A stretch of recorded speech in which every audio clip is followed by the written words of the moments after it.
ఒకటే మీకెంత ఇచ్చాడో ఎంత దొబ్బేశాడో ఒక్కసారి ప్రతి ఒక్కరూ బేరీ చేసుకోవాల్సిన అవసరం ఉంది. నేను అడుగుతున్న ఒక ఉదాహరణ, 2 మార్గాలున్నాయి.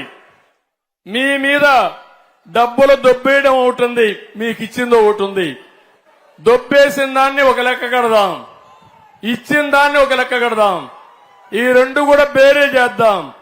మీకు గాని ఇచ్చుంటే నేను ఒప్పుకుంటా, అతను దొబ్బేసుంటే అప్పుడు మీరందరూ అతనికి శిక్ష చేయాలి. సిద్ధంగా ఉన్నారా అని అడుగుతున్నా. దానికి ఎక్సర్సైజ్ ఏంటంటే, అతను దొబ్బేశాడంటే 1 లీటరు రక్తం, 1 లీటర్ రక్తం 1 లక్ష రూపాయలు.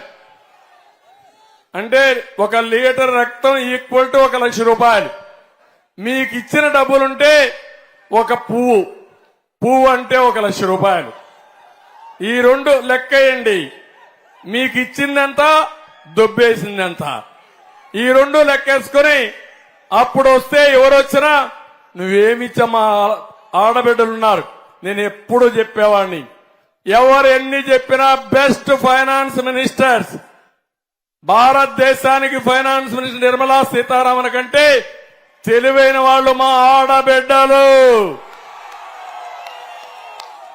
మగవాళ్ళు డబ్బులు ఇస్తే, మీరు సంపాదించే డబ్బులు చూస్తే ఎంత పిల్లల చదువుకు పెట్టాలి, నిత్యావసర వస్తువులు ఎంత పెట్టాలి, కరెంటు ఛార్జీలు ఎంత కట్టాలి, బడ్జెట్ తయారు చేసి అవసరమైతే మిగలబెడతామా లేకపోతే అప్పు చేస్తామా, మొత్తం వడ్డీ కరెక్ట్ గా లెక్కేసేది మా ఆడబిడ్డలు. అవునా కాదా తల్లి?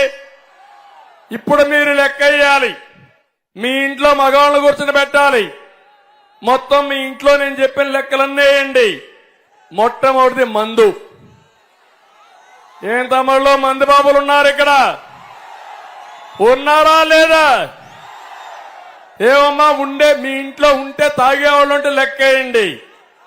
ఇందులో నేనున్నప్పుడు 60 రూపాయలు క్వార్టర్ బాటిల్, ఇప్పుడు 200 రూపాయలు. అవునా కాదా తమ్ముళ్ళు అని అడుగుతున్నా.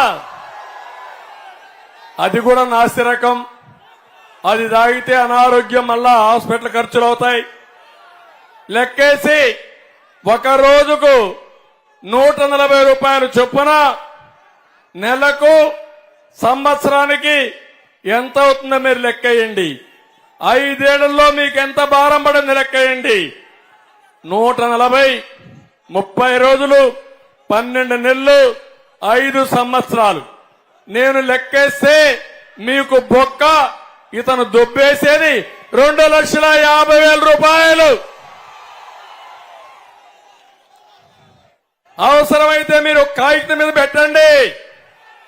కాగితం మీద పెట్టి 2,50,000 అంటే 2.5 లీటర్లు బ్లడ్ మీ దగ్గర నుంచి సాగేస్తున్నాడు జలగన్న. రెండోది, మీ ఇంటి కరెంటు బిల్లు. అప్పటికి ఇప్పటికి తేడా. నేనున్నప్పుడు కరెంటు బిల్లు ఎంత తమ్ముళ్ళు? 200 వస్తే ఇప్పుడెంత? 600, 700, 1000. ఆవరేజ్న 500 తీసుకోండి.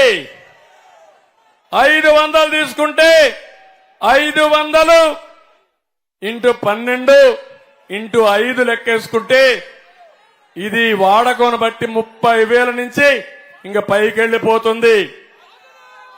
ఇది బాధుడే బాధుడు. 50,000 వేసుకుంటే 1/2 లీటర్ మీ రక్తం తాగేసాడు జలగా. జగనన్న అవునా కాదా అని అడుగుతున్నా మిమ్మల్ని. అది అయిన తర్వాత పెట్రోల్ డీజిల్ బాధుడే బాధుడు. ఏమ్మా, మోటార్ బైక్ ఉంటే ఒక విధానం, లేకపోతే ఆటో ఉంటే ఇంకోటి, కారుంటే ఇంకోటి. దీన్ని బట్టి చూస్తే 70 రూపాయలు పెట్రోల్ ఒకప్పుడు. ఇప్పుడెంత? 110. దుబ్బేసేదంత 40. 40 ఇంటూ 30 ఇంటూ 12 ఇంటూ 5 లెక్కేసారా తమ్ముళ్ళు? ఇంట్లో కూర్చొని కాగితం మీద పెట్టండి. 330,000 అయితే 0.3 లీటర్స్ మీ యొక్క రక్తాన్ని జలగన్న తాగేశాడు. ఇంకో పక్క మీరు ఒక పక్క చూస్తే అదనంగా పప్పు మీద, నూనె మీద, బియ్యం మీద ఇంటి ఖర్చులు ఎంత అవుతుందో లెక్కేయండి. ఇల్లు కడితే ఇసుక ఒకప్పుడు 1000 రూపాయలు, ఇప్పుడు ఎంత తమ్ముళ్ళు? ఇసుక ట్రాక్టర్ 5,000 అవునా కాదా? 5,000 గాని కడితే ఒక ఇల్లు అయితే ఎంత అవుతుంది? కనీసం ఒక 50,000 అవుతుంది, అవునా కాదా? ఇసుకే 50,000 అంటే 1/2 లీటర్ జలగా మీ రక్తాన్ని తాగేస్తా ఉంది. అది కూడా లెక్కేయండి. సిమెంటు, స్టీలు, సిమెంట్ ఎవరిది? భారతీయ సిమెంట్. అక్కడ జలగం అలా తాగేస్తుంది మీ రక్తాన్ని. అది లెక్కేసుకుంటే ఒక ఇంటికి 1,00,000 రూపాయలు ఎక్కువైతే 1 లీటర్ నీ రక్తాన్ని జలగన్న తాగేశాడు.